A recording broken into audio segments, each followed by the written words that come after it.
বিসমিল্লাহির রহমানির রহিম। আসসালামু আলাইকুম রহমতুল্লাহ। প্রিয় দেশবাসী, আমি আপনাদের মতোই একজন, কিন্তু আমার স্বপ্নটা অনেক বড়। আমি আগামীর বাংলাদেশ কেমন চাই, কেমন হবে আগামীর বাংলাদেশ।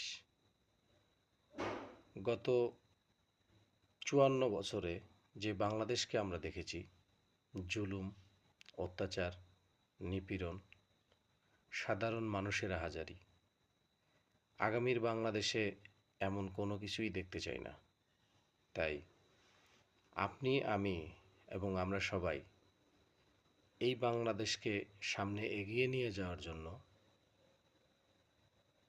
সামনের যে মহান নির্বাচন, এই নির্বাচনে এমন ব্যক্তিকে সিলেকশন করব, এমন মানুষকে আমাদের ভোটাধিকার প্রয়োগ করব, যেই মানুষটি কখনো কোনো দিন আমার উপরে জুলুম করবে না, আমার স্বাধীনতা হরণ করবে না, আমার ইনকামে খবরদারি করবে না, আমার উৎপাদিত পণ্য পার্শ্ববর্তী দেশকে দিবে না, সুবিধা দিবে না, করিডোর দিবে না।